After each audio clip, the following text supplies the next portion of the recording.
Uyg'ur hozirgi zamon adabiyotining yorqin vakili Samet Tugayli.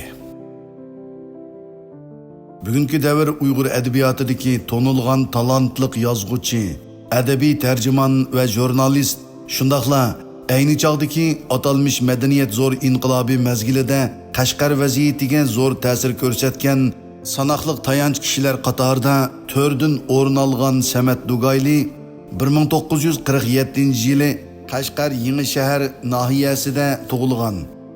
1961-yili Qashqarda to'liq o'ttir maktabni o'qigan.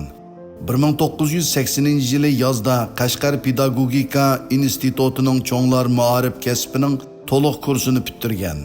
Samet Tugayli 1961-yili harbiy safga qatnashib, 1981-yili harbiy qismdan kasb almashgandan keyin shu chog'dagi Qashqar shaharlik uy-mulk boshqarish idorasi, Qashqar shaharlik mashina remont zavodi qatorliq o'rinlarda kasbiy tarjimon, Qashqar Pedagogika instituti adabiyot fakultetida o'qituvchi, lektor, Beijing Millatlar nashriyotida muharrir, atalmish mamlakatlik xalq qurultiyi doimiy komiteti kotibot idorasida kotib, atalmish Xinjiang xalq qurultiyi jurnalida tahrir bo'lim mudiri, muavin bosh muharrir qatorliq ilmiy va ma'muriy xizmatlarni ishlagan. Atalmish madaniyat zo'r inqilobining Uyg'ur xalqiga keltirgan ofatlarga shohid bo'lgan peshqadam inqilobchi Abdurashid Hoji Kerimi o'z aslimisida Samet Tugayliga yuksak hurmatini ifodalagan.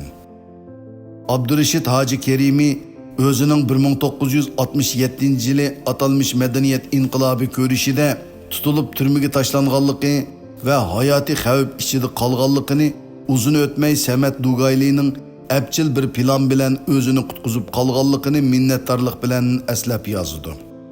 Hozirgi zamon Uyg'ur adabiyotining mashhur namoyandasi, adabiy tarjimon, ataqliq yozuvchi Samet Tugayli 2016-yili 15-mart Urumchida kasallik sababi bilan 69 yoshida bu dunyo bilan mangulik vidolashgan.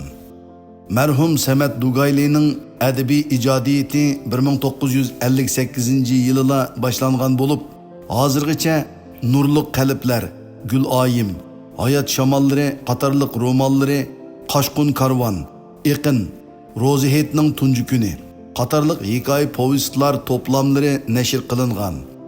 Robiya Saidin, Amannisa, Shoir o'lmaydi qatorliq dramaları sahnalarda o'ynalgan. Adabiyot nazariyasi, Dolqunlar yerib qatorliq tarjima asarlari kitobxonalar bilan yuz ko'rishgan. Uningdan boshqa u Mahmud Zaydi bilan birga tuzgan Adabiyot atalg'ulari lug'ati nomli ilmiy asari 1988-yili nashr qilingan. Vafotidan 1 yil burun tamomlagan Aqargan Ufuq nomli romani 2015-yili nashr qilingan. Samet Tugaylining Qoshqun karvon degan povestida yozilgani milodiya 1757-yildagi Burhoniddin va Xonxo'ja boshchiligidagi cho'ng kichik xo'jalar qo'zg'olonidan keyin Xo'ja Burhoniddinning 1759-yili kuzdagi Badaxshon qatliamida qutulib qolgan birdan-bir o'g'li Said Muhammad Solihning Javxuy va Fudi boshchiligidagi qonichar Manju jallotlarining qo'lidan qochib, Pamirdan Kabulga kelgichi bo'lgan oraliqdagi mushaqqatlik safari nihoyatda chin va ta'sirli tasvirlangan tarixiy hikoya edi. Mazkur povest Uyg'ur tarixida eng qorong'u davr hisoblangan 1750-yillardagi Manju tajovuzchilarining tarixiy jinoyatlarini avomning engida jonliq aks ettirishiga vosita bo'lgan qimmatlik asar bo'lib hisoblanadi.